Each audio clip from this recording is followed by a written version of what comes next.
Hi, I'm Jonathan Thomas, and welcome to another edition of City at Your Service. And I'm joined by Doug Gray, General Manager of Austin Public. Doug, first of all, Austin Public, a great space. The Austin Film Society runs it, correct? And, partners here with the city of Austin. And it's a great space for filmmakers and podcasters and the like, people interested in media to, just really get hands-on experience. So, Doug, thanks so much for joining us. Just kind of explain to us kind of some more of the stuff that you guys do over there. Yeah, thanks for having me. So Austin Public is the City of Austin's public access TV station, and Community Media Center is sort of what we call it. And we, the Austin Film Society, have been there since 2015, and we have a contract with the City of Austin to manage the public access television side of things. And as of 2021, we also run a workforce development program. So those are the two main programs that are the Department of AFS under Community Media that manages Austin Public. And so on the public access side, it's called the Producer Program. And it's anybody who's age 15 and up can come out and train on production resources like cameras, audio gear, lighting gear, rig and stabilizer gear, larger things for, filmmaking. And then we also have 3 different studios on site, an audio production suite. We have an edit suite with computers. So all of these resources exist for people who reside within the 5-county area of Austin.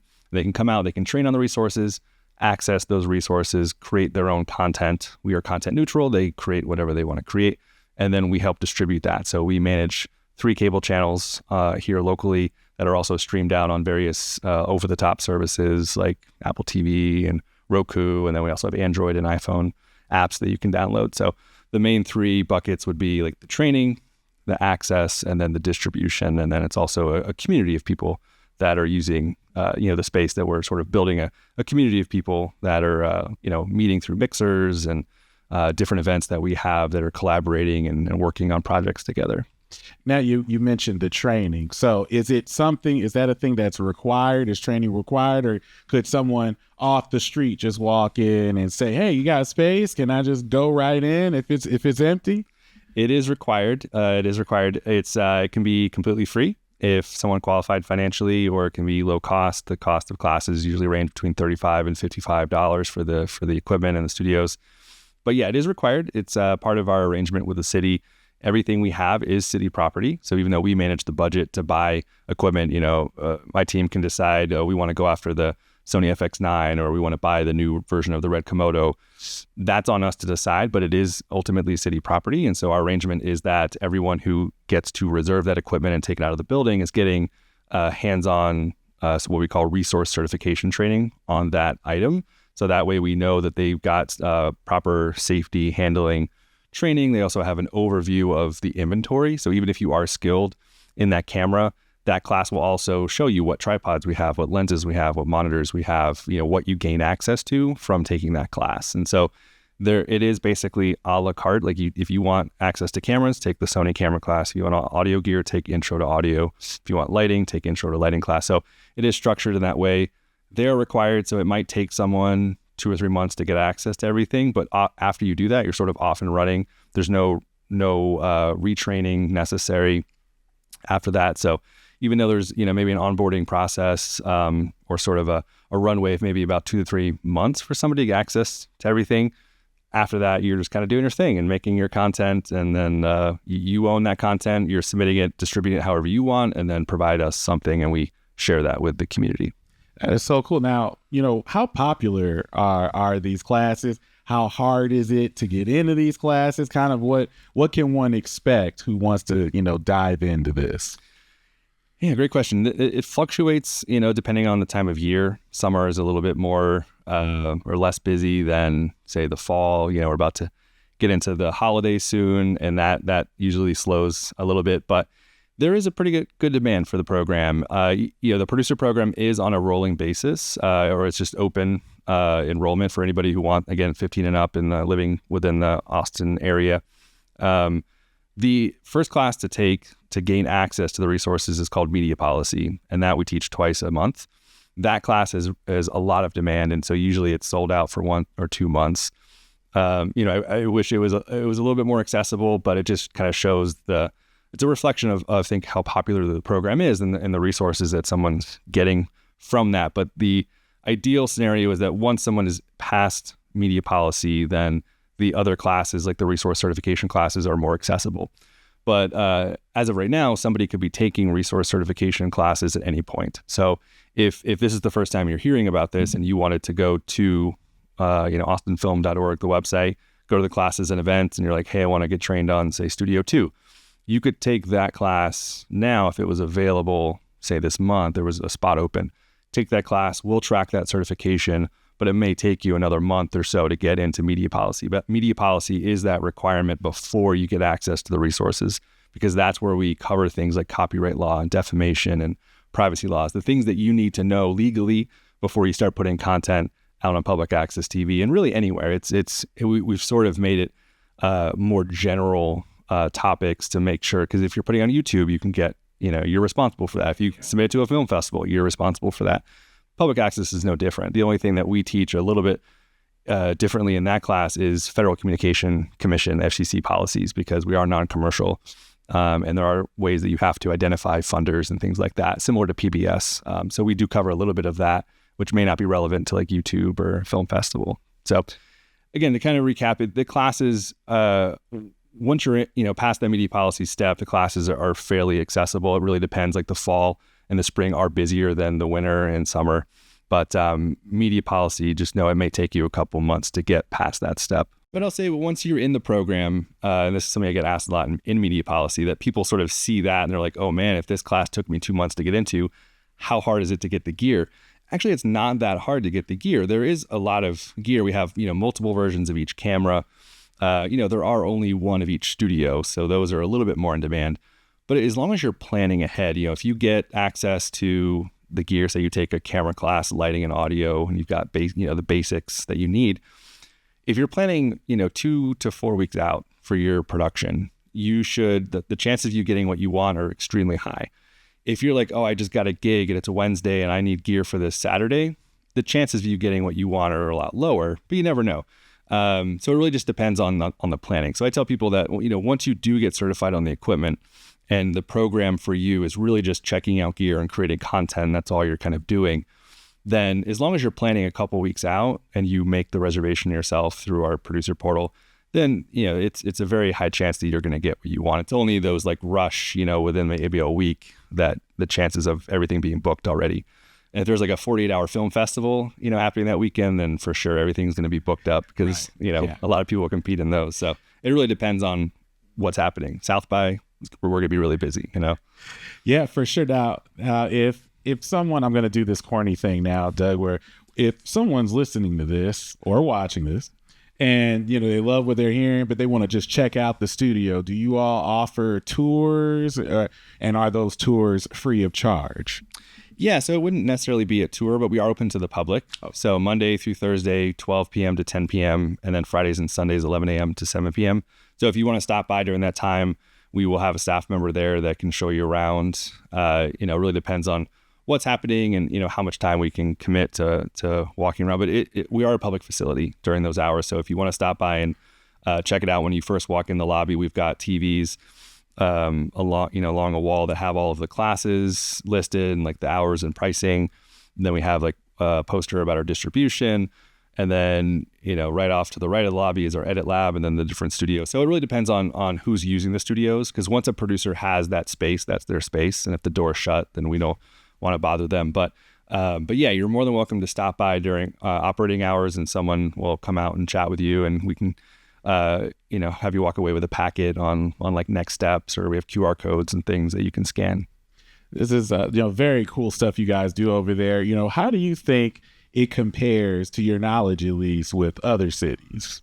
I'm obviously biased, but I think it's one of the better, if not, I expect you to one be of the biased. best. You're supposed to be biased. Public access centers. There are definitely ones. What sort of kickstarted public access back, in the 70s was the need for expression and free speech and around different, movements and, civil rights and just, everything. And without having to worry about. Yeah, and so these things sort of organically started to happen, but it really didn't kick in until the 80s, and it was always tied to the cable contracts. But then it was put back onto the subscriber as a fee, right? So it was like a fee on a fee, essentially. The city itself is charging the cable company, and the cable company is charging the subscriber, and that money, a percentage of that, is going back into funding public access. So the larger access centers around the country have always been in the largest cities because it's funded by the amount of people who are paying for cable. So you have places like Brooklyn, they have BRIC, BRIC.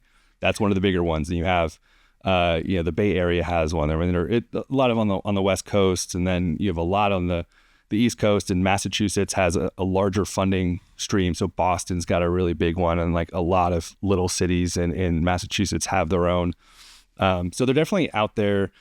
As that funding goes away, these places are going away if they haven't really pivoted to be what I would call like public access 2.0, sort of, and what we haven't talked about, like creative careers, sort of putting yourself on the map in a different way that makes you relevant in the current structure of how people are consuming media and like the needs for the city and like economic impact. But I'm very biased in that. I think we're doing a really, really good job. And I think we're at the forefront of sort of how you reframe public access TV and what you can be for the community in ways that's not just content creation, but helping people get jobs and into the industry and more like professional training, workforce training, and just be relevant, for a wider audience, right? I mean, not everyone wants to come and just, stream a church service or do a podcast or even make a short film, right? I mean, there are people who want to work in industry, but maybe they're not like, this is my script, I'm gonna go make this film. They're like, I want to be an audio engineer. And so I feel like we really, and all this to say is that we wouldn't be here if the city wasn't funding it and supporting this, right? So this is sort of a collaboration, right, with like the city's digital equity plan. So I think both the city and what AFS is doing is sort of on the forefront of the workforce development side of things. Public access wise, I think it's all sort of intertwined. The distribution that we have, the amount of content that we have is pretty up there in like the top tier around the country. But there are definitely some other places that are doing it really well. And the beauty of it is that we're not competing with them, right? We're so hyper local to Austin that, we sort of all champion each other and meet at conferences and really kind of, what are you doing? How are you doing this? How are you adapting? What are you doing with this? How are you handling onboarding? Are you, charging for this or that? Or like, how are you handling workforce? So as we're all sort of learning this, we're all sort of helping each other out. And I just see it from AFS's standpoint. We're getting a lot of people reaching out to us saying, hey, I just lost funding from the cable side. How are y'all doing a workforce program? Like, how can we structure that? Because that is something that could, sort of reposition us with the city as, like another program for the city. Now, I want to ask you real quick before we let you go about your personal history, Doug. How did you get involved in all of this? What about public access, hooked you?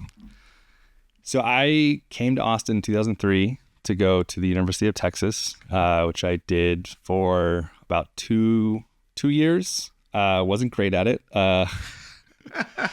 It really was. I wanted to get into RTF, radio, television, film, and I got into UT, but I didn't get into communications. And so I was just sort of floating out there really without a purpose, knowing what I wanted to do, but trying to find something else that made sense. And it just never really did. And so I was just kind of trying to find other ways in the community where I could plug in and sort of just go about it on my own. And so I answered a Craigslist ad in 2007 to run camera on a music show out of our Studio One at Austin Public. And that was the start of it. I mean, I'd done some other things. I was really doing the only thing I could at the time was writing scripts because I had no other resources. Like I couldn't be making videos because I had no camera and I had no audio gear. And so what can you do? You can write, right? And so I wrote a lot of, scripts and was going to like script meetups and helped out doing a documentary with like Austin Film Festival to get a badge for the festival and like just like things that I could find that I could plug into. And Austin Public just, at the time it was called Public Access Community Television, and just sort of stuck. I just feel like I found a home. Like I met some people on the show. They happened to work on staff there. So I eventually got on some crews. We were filming high school football for Time Warner every Friday.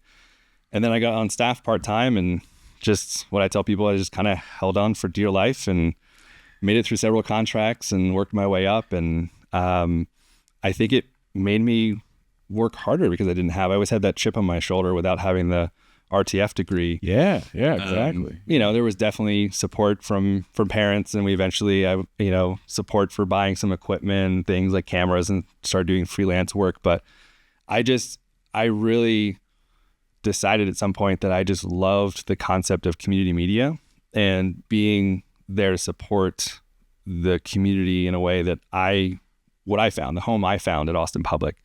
My purpose and my passion is to keep that going so that other people can find it.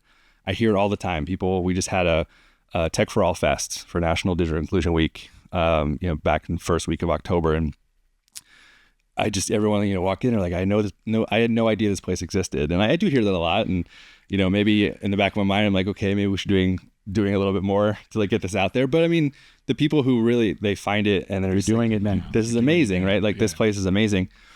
And that was me. That was me back in 2007. And so I don't do a lot of production work these days. Definitely getting rusty on camera operation, and having ATXN come out and do music in Studio One definitely helps keep my skills going. But I really love managing the program and seeing just the eyes like light up when they see like what they get access to and the people they can meet and the training that they can get. I just love it, and it motivates me, and it's just what keeps me there. That's very cool, and it shows that you don't have to take the traditional path toward this, especially in community media. Like you said, that's what makes Austin Public so great. Anyone can get their start. For sure. And I'm not the best person to talk to when we have like tours and there's like parents there with like their kids and they're like, do I need to go to college? And I'm like, no, don't go to college. But no, the parents go earbuds on. I usually offset that with, usually one of the people who's with me on the tour, she's got a master's degree. So she sort of offsets it. Right. So I usually try not to be that like forward about it, but no, I went about it my own way. Everyone does it their own way. At AFS, there's a good amount of people who do have film degrees or some 4-degree or even, higher, master's degrees. So everyone kind of goes about it their own way. For me, it motivated me in a different way.